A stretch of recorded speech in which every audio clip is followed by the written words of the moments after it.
it was having gone through other courses and being like, I'm so annoyed that I have to log into Thinkific or log into whatever the platform is, go back, find where I was listening, and then press play. And I just kept thinking to myself, like, why can't they just have the audio version? Well, it turns out, surprise, there are private podcasts.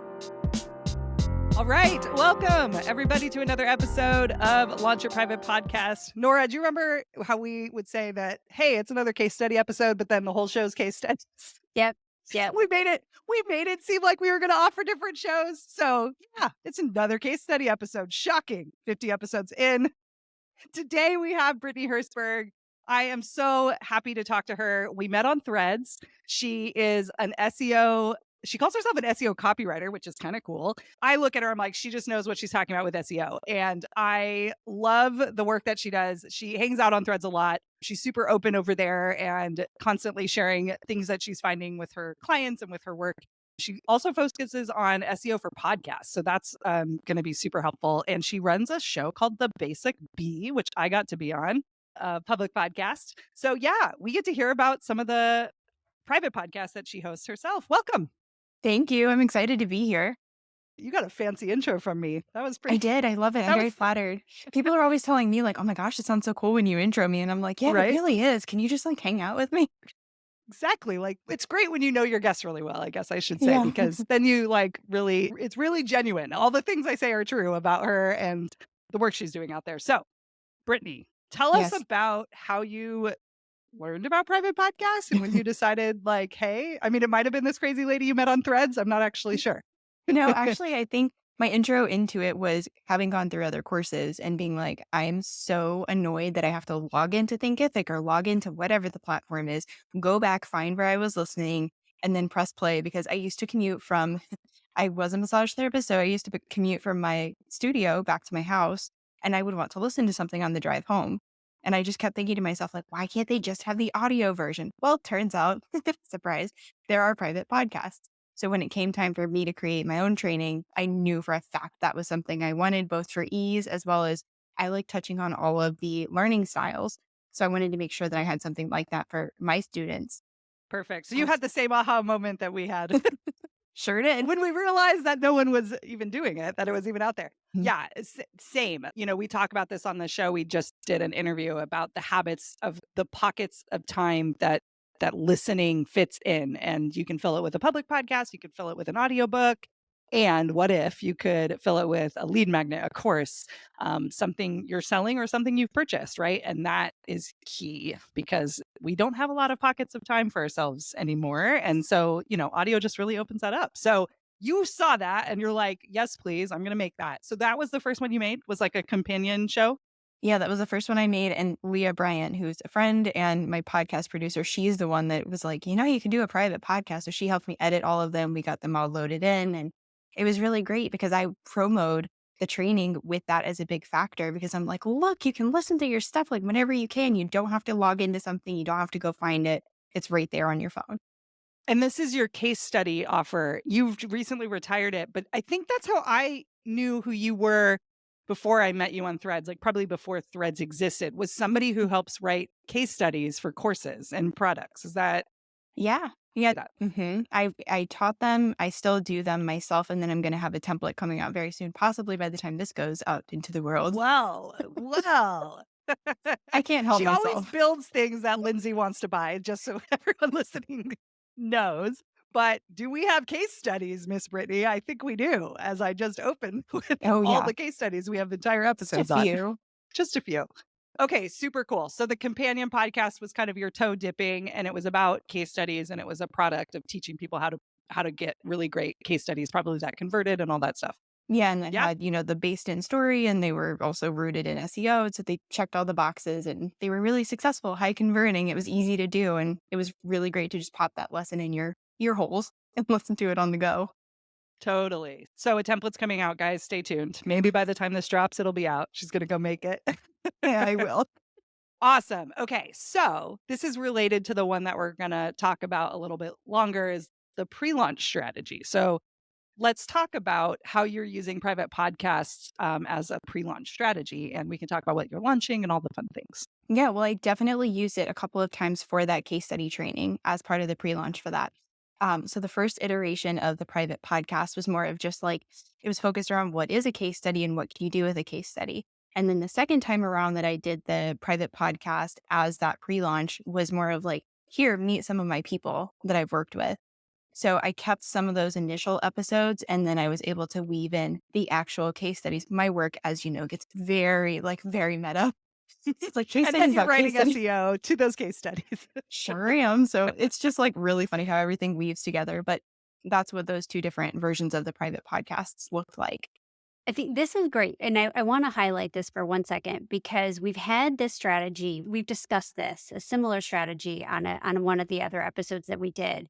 And it was a question using this as a lead magnet to help with your pre launch and using even the same version. So the same private podcast, but just adding new content. So this is a great example of having your foundational content in that first iteration of what is a case study, why you want one, why you want it done a specific way, what you have to look out for, like all the things that they need and, addressing what they need to believe in order to be most likely to purchase that offer.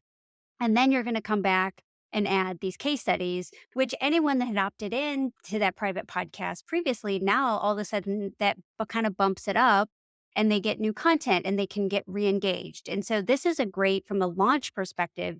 We're always going to have more people that opt in and raise their hand and are interested in our launch or pre-launch content than they are that actually buy.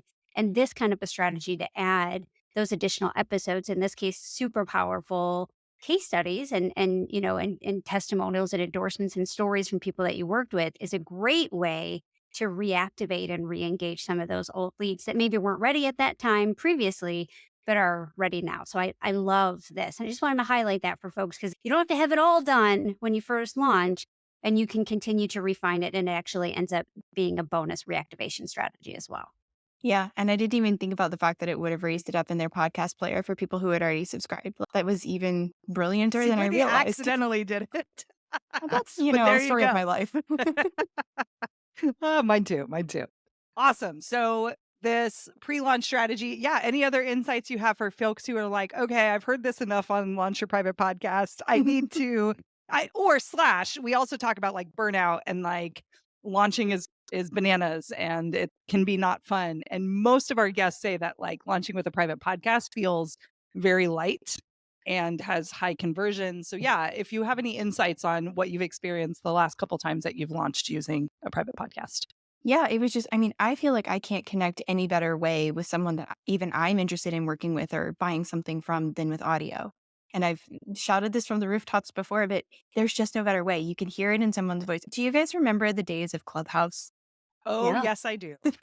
Ask my husband. I would spend way too many hours. Same. I'd be like in my bed under the covers.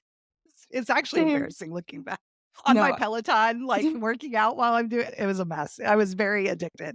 you're not alone. Part of the reason I love Clubhouse so much is because it helped me find my voice for one thing, but two was that I got to connect with other people and I knew immediately when someone was talking, I'm like, that's BS. I don't want to be anywhere near you. Or Totally. that is so genuine. That is so heartfelt. That is so smart. That is whatever.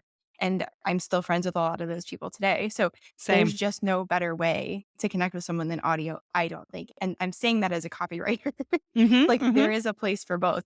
So um, I would highly encourage you if you've thought about it, if you've tabled the idea, pull it off the table, consider it again. And like Nora was saying, you can start with something basic and then add on to it. And that's one thing that I talk about in my world with SEO is that you can always go back and optimize something. You can always go back and add to it. It does not have to be perfect straight out of the gate. And I'm saying that as a recovering perfectionist. So, if you're listening to this in any way, shape, or form, know that you're not alone and that it is doable.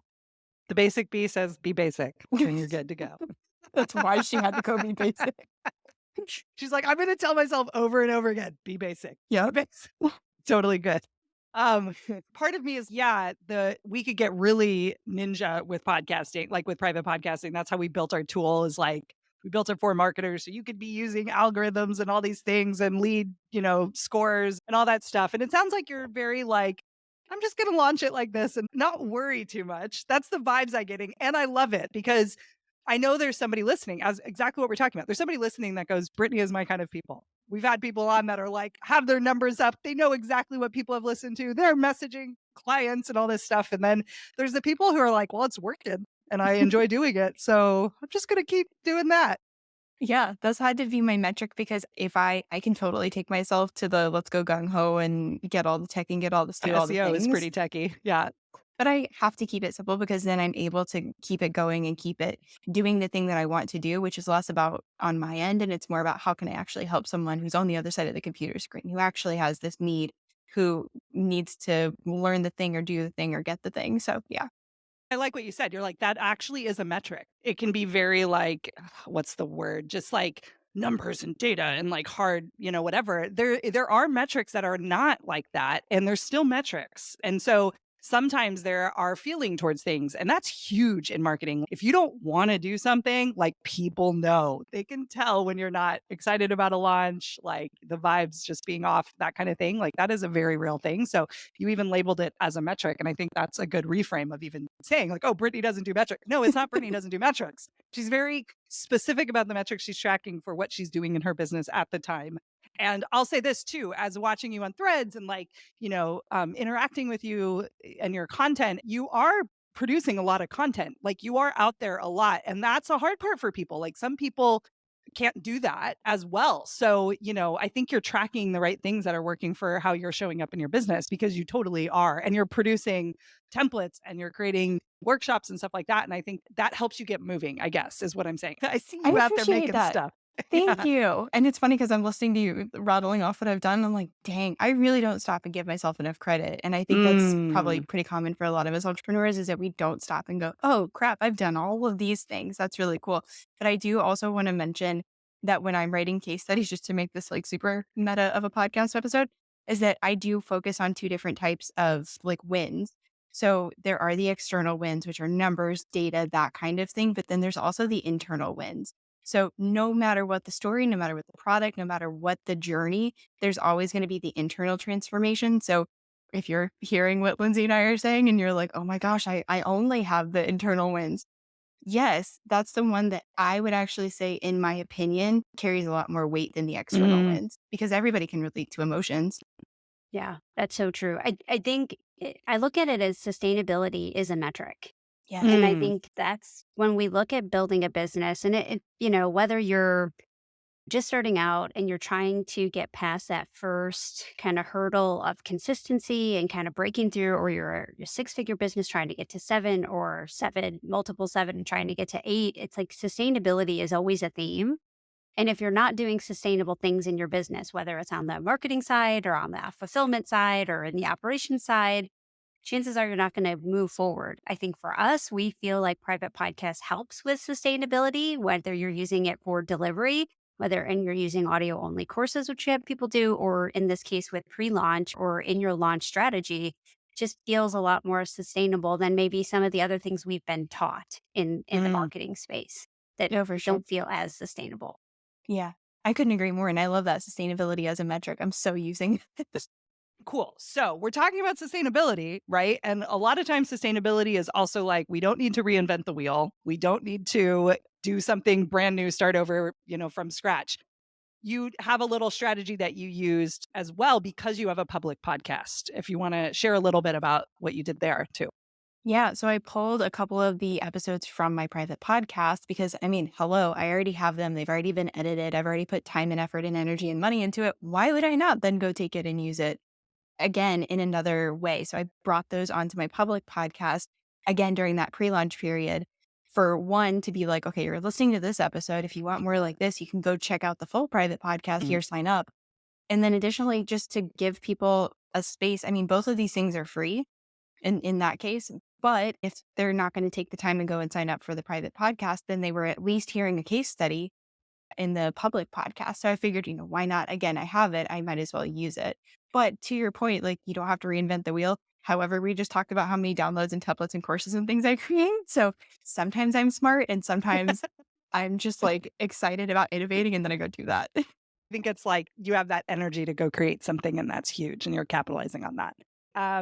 A lot of times we hear about people have a public show and they'll pull stuff from the public show and put it in private. So you did a little bit of that, of the opposite. You had this lead magnet and you teased it on your show. Did you have a call to action? So you said if you like more and you want more of this, if you can kind of share what episode you decided to pick and why, and then how many more episodes the person got and what that looked like as far as even to sign up page, special link, like how'd you actually make that conversion? Yeah. Oh gosh, we're getting into techie stuff now. Okay, so I Mm, pulled an episode that I decided that I was hearing a lot from copywriters about wanting to write case studies. So I decided to pull a case study episode with a copywriter who took my case study training. If your head is spinning, don't worry, mine is too. But anyways, so I pulled this episode with Jess Brooks. We talked about her going through the case study training. She was the very first person who signed up for it. And she was so gung ho. Again, similar to you with the podcast SEO template. She was like, if you create this thing, I'm in. And sure enough, she joined me. And so we got to talk all about like how she helped me, even get inspired with the idea, why she even thought of me to create this whole like case study training, what it was like for her going through it, how she actually went back and used the case study training again, like periodically she would go and check in with different things. And she did say that she enjoyed being able to go and listen to the audio because several times she was on family road trips and she would just pop her earbuds in and go listen to something while they were traveling. And she was able to do that. She didn't have to break out the laptop and do the whole, all of that stuff. And then how she was able to actually create another case study. She got her money back within, I think, just one, project. mm. So we were able to focus on all of those things. As far as how many other episodes that they got, I'm going to say it was 5 or 6 additional episodes. So I still had that, what are case studies? Why would you want them? How do they work? How do you use them? And then Jess's case study and maybe one or two other case studies that they got to listen to. And then how I directed them there, I am so we have established this, but I'm so simple and so basic with this stuff. So I think I had a very simple shop, like where they could go to my digital shop, Like a sign up, cart, just like, okay, yeah, yeah. that thing, like a product, but it was free. And they just put their email address in there and then it set them up and sent them the link to the private podcast and all of that stuff. So it was really easy for them to go from the public podcast episode over to actually downloading if they wanted to. Now, again, some people aren't going to, and even that feels like too many steps. But a lot of people who were, their interest was stoked from that episode, they then went and listened to the rest of them. I love this. I'm actually seeing this strategy more, which I Mhm. love. And I didn't realize that it was catching on or that more people were doing it. But as more people have private podcasts, they're actually doing because like Lindsay, you were saying, we've had absolutely have folks that have a very established public podcast and they have a curated set of episodes with a theme and they'll turn that into a private podcast, which is also very valuable to your audience. And the other day I was listening to a public podcast and without realizing what was happening, I was pretty engaged. And all of a sudden, the guy said, if you're interested in this episode, or if you want to learn more. And it was like it was almost like reading an article. And then you get that pop up that's like, if you want to learn more, you've got to Mm. subscribe or something. And at first, Oh. I was like, man, but I really love the content. And it was one of the first times, not that I'm saying you have to stop in the middle or have an abrupt interruption or things like that, but that is a strategy that more and more people are using to get people because at a public podcast, as we all know, you don't get their email address, you don't know exactly who's listening. And if you can move them to a place where you can figure out that they're listening and then actually speak to them individually through email, through whatever, it is a lot more valuable of a lead. We go from kind of this ambiguous person listening to an actually marketing qualified lead. And I think that I'm loving that you apparently were a little bit of a trendsetter. And now I'm seeing more and more people doing it, which I love because more and more people are using private podcasts with that angle if they do have a public podcast, which I think is also brilliant. Yeah. And actually, as we're talking, I'm remembering that there was even a third private podcast that I had set up. So I used to co host a different SEO podcast show. And we had a lot of guests come on. It was very guest heavy. That wasn't the intention at first. But once we caught on to the fact that we were inviting so many people on, we were like, oh, maybe we can get them to drop an extra nugget or drop an extra step or action item or something like that. And then we took those short episodes, they were like 10 minutes or less, and we put those behind a paywall. And it was like $10 a month, and they got one episode a week. So we did that for a little bit. And I was so excited by that idea because I was like, we can do this. And then we can, to your point, we can get some of the emails. We can make this more personal. I can be like a little community that people are joining. And so that was a lot of fun while we were able to do that too. That's a really great way to use that extra here, because Lindsay and I, we talked about this, the whole behind the scenes concept Mhm. or the ad free version. But this I like much better. This is that extra step. It's the implementation step or that extra golden nugget or the insight that actually helps you move the needle so you can kind of learn about the context and then it's that extra bonus. And I think that's so much more exciting and positioned so much more powerfully to get people to move over. So I love that. That's awesome. Yeah, and it wasn't like that was being sacrificed on the public Right. podcast. People were still getting the what, but they were Mhm. getting the how on, behind this tiny little paywall of $10 a month, and they could cancel at any time. But it was like tiny paywall, big payoff if you actually implemented what we were talking about. Yeah. Oh, I like that. I like it That too. I'm like, yeah, that gets my brain spinning a bit. Yeah. totally. I imagine that this feed, that idea of like pulling people through Nora, we have a lot of people that come on coaching calls, which we do monthly for those of you listening who don't know. And they come on and they're like, we're not really getting people signing up. I thought everyone was just going to show up because it's a private podcast. And while we love private podcasts and we do think they're magical, people need to know like why they're signing up for something. And I think what you're kind of demonstrating is, okay, you're not even just going to give them like an email address, like you're charging them $10. This is good. And you can run something like that, test it, whatever.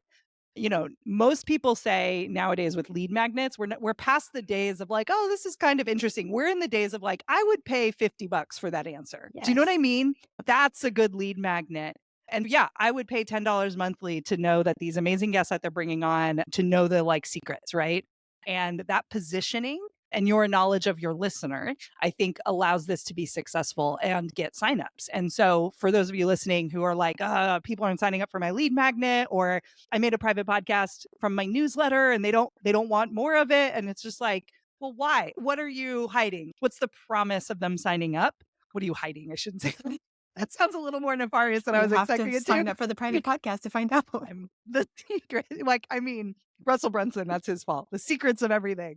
But Mhm. whatever. Like, what's the next thing that they need to like raise their hand for? And that promise needs to be really, I think, pretty epic. And that's like where we're at with lead magnets right now, is it needs to be pretty good. It needs to be something people pay for. And so, yes, you can have some things that people do actually pay for, but the lead magnet piece, like that intrigue, that desire to solve a certain problem, like that needs to be answered in the private podcast for someone to want to sign up. Yeah. And maybe that's been a little bit of my hesitation because I do want to actually use a private podcast as a lead magnet. I do want to do these things, but I haven't fully fleshed out the idea. So I haven't acted on it just yet. I haven't Ooh, poured gasoline on that let's do We can fire. help with there. that. Yeah. Yes.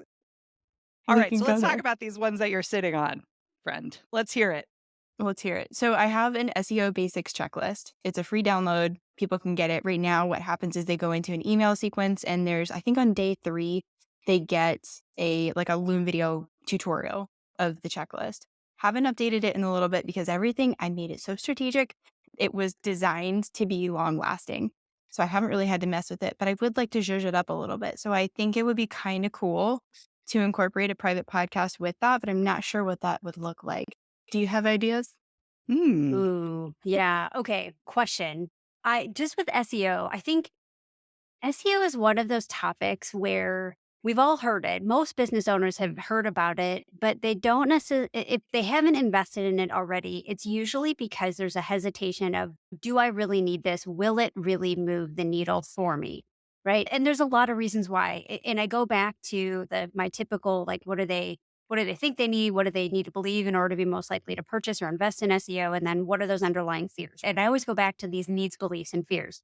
And with SEO is older in the sense that it's been around for a long time. And what I think people need to hear, it feels a little stale the way other people Mm. talk about it, right? And I Mhm. feel like you have an opportunity to make it fresh and relevant again. And I think this is all about knocking down beliefs in the right order. So for me, it's about why SEO now? Why is SEO Mm. relevant for you now? And then the SEO checklist is kind of helping you get started or help with the fear of it's too complicated, it's too techy, I don't have the ability. So it's almost, I feel like we need a little bit of a refresh in why SEO now. And we can point to changes from a traffic like costs. How else are you attracting ads? I mean, AI. we all know that, paid ads are super fun. lately, and the cost to acquire is not going down in many cases. And yet some people are thinking, well, if I didn't invest in this a long time ago, is it just a waste? So all the things you already know, all the hesitations that people are like, I don't know if this is right for me. But if you can make it feel fresh and relevant as a concept again and get people excited about it, and it has to feel feasible. So we all know Mm, underlying fears around SEO is that it's difficult, it's complicated. Man, do I have to be on WordPress? All the things that might be blockers to get people from not doing it. But then that SEO checklist could provide the easy steps in, kind of like getting in that pool and maybe not diving into the deep end, but just being able to ease themselves into it to build confidence and all the things that we need, all the emotions that we need to establish in order for them to take that next step. Because the SEO is not something that most people are like, yep, sounds great, yeah. and let's just dive in. But for me, my gut says we have to make the concept fresh and relevant because for a lot Mhm. of people, it probably feels a little stale. I like that. So I was thinking of having the checklist, have them download the checklist and then they get the private podcast. But the way you're explaining it makes me think private podcast, lead I them to think Then the that's download the fun. checklist. checklist. I 100%. like that. And now I'm like thinking about the guest we just recorded with who teaches people how to go on public podcast and the call to action. Our lead magnets and private podcasts have been working really well for her. I think this is if you go and speak a lot about SEO, Mhm. I think it's such a mind game for people, like Nora's Yep. highlighting. It's like the philosophy, I need the mindset, I need the why. I want to trust you. And it's funny because SEO, yeah, I mean, I've been running a business for 7 or 8 years now, and it's always something that I wanted to do. And I think interacting with you, and we have a SaaS company, so it's like kind of extra important in a different way.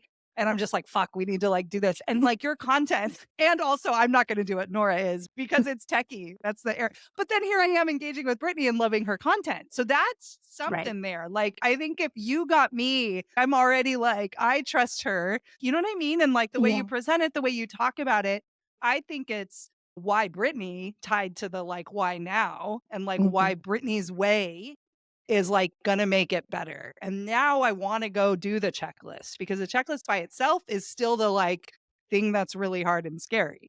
The mindset piece Yes. where there's a coach in your pocket telling you can do it, telling you it is still valuable. Don't listen to the people talking about AI. You can still, you know what I mean? Like that, whatever your beliefs are around it, those are going to convince the people to do the checklist or Yeah. freaking hire you. Mhm. Yes.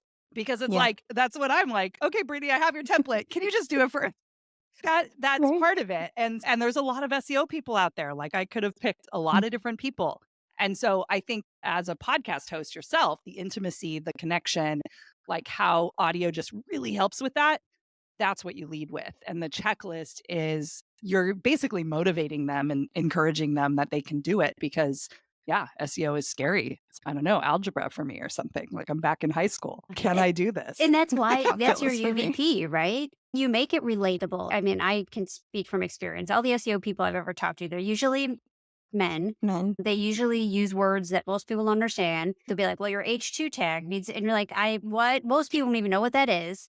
And so it's a lot of the way you're positioned and your UVP and your unique ability and being able to make it relatable that comes across. So once you've established you need it for all the right reasons and you need it today and why it's important, and then it doesn't have to be like this, right? It Mhm. doesn't have to like, because that's a lot of the underlying fears that like, and the beliefs that they have. Oh, I believe it's going to be hard. I believe it's techy. I believe it's boring.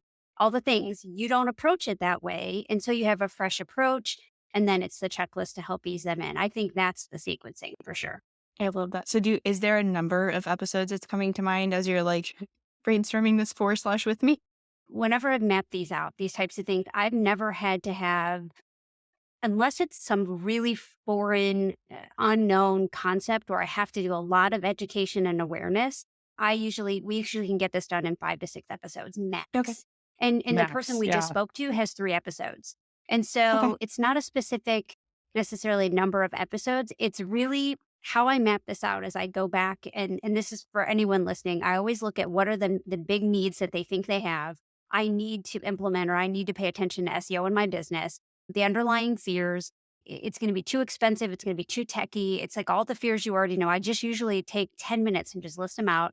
and then the beliefs that they have to have in order to purchase, beliefs about themselves. I can do this. Beliefs about you. This is the person who's going to help me make SEO real. Like, this is something I can actually follow and do and understand without needing to be a tech expert, right? All of those beliefs, that's what the episode content ultimately comes to play. And sometimes those beliefs and those needs and those fears are addressed through your case studies. Mhm. Sometimes they're addressed through your unique approach to your topic. And a lot of it is stats, facts, and stories. Usually there's a lot of the stats, facts, and stories in that kind of an episode, but it doesn't have to be super long in order to be very effective. I love it. I'm totally taking notes over here because that's just brilliant. And thank you for walking me through exactly what to do because that's really helpful too. This is fun. This is what I live for. I know. I'm Yeah. like, yes, this is exciting. Now I know. And then I'm like, okay, that's it. Now I'm going to go back to having more caffeine. Nora, you got two What this we should all be episode. doing. You know, I'm like really done. I'm really done now. Her brain is toast. We have exhausted her. You know what's so funny? I literally have in my ClickUp right now, like, we should do coaching episodes and have people submit to like be coached by us live. But here we are just doing it Yeah. because it Kind of sometimes like happens on Mariah. I have accident. that. Yes. Yeah. I'm breaking all the rules today. It's great. I love it. Why not? So You we get to be a do. We're very preview. good at that. Yeah. Trendsetter again. Here I am. Yeah, look at that. Cool. Okay, well, that's fun. When is this coming out? Yeah. Obviously soon. Oh, that's a good question. I know that I have some time built in to just work on my business and my stuff coming up in the next 2 to 3 months. So I do think that I'm actually going to like put this on the calendar, map it out, and just do it. All right. I'm Cool. hearing We can have you Q4. as a That's what I'm Yeah. hearing. That's Q4/Q1. Q4. okay. Fair. It could be done at created in Q4, launch in Q1. That sounds great. I like this though. I'm excited to do that. And even hearing that it could be 3 episodes, I love Mhm. that. Yep. We love easy. I'm Cool. stoked. Well, I'm waiting for that and everyone else is. And I think there was one other private podcast idea you had potentially. If Just I'm as making part that of up. the welcome sequence, but I feel like Hmm. I like the idea. I was thinking of it as an after, like the private podcast as an after I had them in my world, but I like the Mm. private podcast as the idea to get them in my world. So that has Mhm. reframed the couple of ideas that I had. Oh, interesting. Yeah. I think there's definitely strategies between them and there's some reasons that it could be on the back end. There's some reasons it's a lead. But I do think right now the vibe is people are signing up for this kind of stuff to learn about folks that they read their stuff online. It's a great like asset that has a beginning and an end. You know it's consumable. And this is from the listener's perspective, right? The audience perspective. You're like, yeah, I could do that today versus this Mhm. checklist I have to download. I have to make time to do it. To hammer it Yeah. home. No, but Sure, like I'll get to that that. yeah, I have dreams to do it, but I need that push. And I'm seeing it a lot right now. It's working as a good lead magnet. And I think you do a lot of audience building, in things like threads Mhm. and Instagram and stuff like that. And so driving them to something where they can, in this like window of time, learn a lot about you, I think is even not better, just like a little different than a public podcast, right? Because a public podcast, we catch Yeah. nuggets here and there. We learn about your family, we learn about, whatever. Your personal life sometimes show up in public podcasts, but this is like a container that someone like signs up for. And I think people are really into that it's short. They know they could do it and it's like boom. And so that's the list growth piece of it. And thinking about it as the lead part versus the I already have them in the world, I think has to do with the way people are buying right now and like kind of the vibes Yeah. we're seeing in the internet marketing space for sure. Yeah. And that makes a lot of sense. Even as you were talking about it, having that beginning and end, it's a Mhm. different feeling to having a public podcast that you know is Yeah, or going to like a YouTube continuously be channel. added to Yeah. it. You feel like you can't catch up. 100%. Yeah. And I Yeah. think what's I'm cool with excited. yeah, I think what's cool with podcasts too, like that make it easy is like you record the audio, test it out. Yeah, you find out you need another episode. You know what I mean? You add it and it's easy. It's not re-recording a video or editing more of a Canva doc or PDF or something like that. There's Right. something that's also feels easier about the changes that you can make to podcasts a little bit to audio in general Yeah. and And to like you script. said, I like Nora always was talking about earlier, how it goes go up ahead. in the podcast player. Exactly. Yeah, you could totally just add the episode. It like I say it auto syncs with air quotes. It depends on the player that the person's listening to, like Mm. when it gets synced. But yeah, I mean, you can update show notes and stuff like that. And it's just it shows up for everybody. You don't have to email people. You could, but very cool. So Like the fact that you have several podcasts in the docket, your audience likes private podcasts, I'm guessing. Do you have any specific feedback that you've gotten for people in your courses or people that have gone through your pre-launch strategy or anything like that? Yeah, I mean, they definitely enjoyed it. I would say I didn't have a ton of signups for any of these things, but the people who did download it, who did go in and join, whether it was behind a paywall or not, they really liked it. And I Mm. would hear from them a lot more. So in my DMs, in emails, they were constantly communicating with me. And I'm a huge communicator, as you know. So I like that feedback that feels almost like instant feedback where it's like, oh, you Mm. just listened to this thing and we can have this conversation over here. Not a ton of signups, but the people who were in there were like in it. Yeah, that's definitely something we hear too. Like, it's not like Wendy Breakstone, like one of the first guests we had. It's Yeah. not about, oh my gosh, I have these summits that are huge. It's more like really targeted people are signing up and they tend to feel a little more confident in DMing you or messaging you than Mm. if I downloaded a PDF. It's like there's a wall there. And I think the audio really breaks that wall. And we've had guests, I'm trying to think, just prompting people to DM you. So take this note too, Brittany, when you're writing your, when you're scripting out your lead magnet, tell people to DM you, like in the podcast. And she had a special gift for them, I think. And this was all part of a pre launch strategy. It was Andrea Jones. So yeah, I think that idea of like, we already know that they feel like they know you because we know that with audio, that like people have that vibe. I'm sure they get that from your public podcast. So then it's like, Mhm. hey, DM me X word and I'll send you the basic B checklist. What? That's what we're them. They have to DM you to get it. Done. I'm done. Ooh. That's it. That was a brilliant idea. You had it. It You found was. it. It was pretty good. That's just so smart. I Huh. like That was that. awesome. Um, Yeah. cool. For a Well, we've dopamine gone hit. lots of I think it's places. yeah. I'm excited for what you have planned. I love what you have created. And Thank you. I am curious if you have any advice for somebody who needs to and wants to launch a private podcast. Since you've done it a couple different ways, actually, and you're planning on doing in a few other ways, if you have any advice, thoughts for them sitting there as they're listening to this. It's gonna be kind of boring, repetitive advice, but just go for it because you can definitely tweak it, change it, try something. Just like play with it because you have Mm, this. Why not just play with it and test something out? See if you like it, if you enjoy it. Because back to that point earlier, if you're not enjoying it, people are gonna feel that. And it's gonna reflect itself in whatever it is that you're doing or promoting.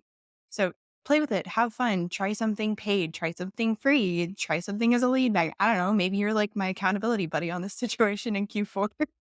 there you Who go. knows? But DM just like Brittany. have fun. Hmm. I like it. And I think too, yeah, choose a different metric. Like, how fun could it be to create the lead magnet that you want to, right? Could this be really fun? And then what comes after, right? The numbers, all that stuff is something you can focus on after too. So rethinking your metrics and what Hmm. you want to, the intention maybe is a good way to think about it. Cool. Yeah, for sure. Are we ready for the final question? Because this one's I always think super so. fun. Yeah. Could it I'm be more ready. I fun? don't know. Do you want to tee this one up, Lindsay? This one Sure. is fun. Yeah. Brittany, if you had a private podcast of your life's musings, what would it be called? Mm. Good SEO name, I'm sure. Oh my gosh. No, you know what? The thing that's coming to mind, we're all going to have a good chuckle at this one. Fifth grade project. It was called I think it was called The Life of a Sunrise or something. Really weird, very like artsy fartsy. Feel like it would be something like that. Like sunrises and suns. I The don't know. life Okay, of no, the let me rethink this. sunrise. I was a very like I think that's dreamy child. cute. It was cute, but it like was definitely not SEOified. What would it be called? Since that's the thing. What would it be called? Something about like transitions or transformations. Man, let me think. Life in transition. Life in no, that's kind of not. What do I want to call it?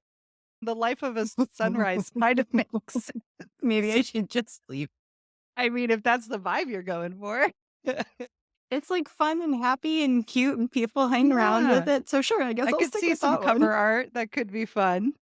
We wouldn't know what we're Oh getting, gosh. which is not SEO friendly, but that's No. okay. This No, is it's this not. is something more If I come personal. up with a better name, I'll let you know and then we can put it in the show notes. I'll have AI generate your voice and you'll Great. Yeah. I haven't played around with that, but that would be fun. I like it. The I Life love of a this. Sunrise with Brittany. Brittany's memoir. That Yeah, is make sure very my I love name is it. in there. Then we'll SEOify it. There you go. There you go. They'll be like, oh, she was on this public podcast. She sounds, You had a little bit too much today. yeah. No, I haven't. This Yeah. is water. I promise. Well, this has been fun. Little did we know we'd Yeah. record a great episode. No, we knew. We knew it was going to be good. Yeah. I appreciate you offering to get a little coaching. We always have ideas Yeah, thank you. percolating. I'm always like, what could we make? There's a summit host that was like, how can I do a conference? Sorry, not a summit, a conference like in person. And I was like, I've always wanted someone to do this. And so I think we get a bunch of ideas and we're like, I hope someone out there is doing this. And so we like coaching and helping people come up with ideas for the business for sure. Makes us excited. Yeah, thank you. I love it. Yeah. And then there's the pressure of like, we're going to follow up and your ticket I to know. getting on the show. There will be a link. Yeah. Perfect. Cool. But yeah, thanks for hanging out. That was really fun. Thank you. Yeah, I enjoyed it. And there you have it, audio heads. Another episode of Launch Your Private Podcast is in the books. I hope you're leaving today feeling even more ready to amplify your voice and connect with your audience in meaningful ways. The adventure continues in our next episode with even more insights, strategies, and inspiration to help you along your own private podcasting journey. Of course, make sure to check out helloaudio.fm to start your own private podcast. And remember, you've got amazing content that needs to be heard. So let's turn the volume up. Until next time.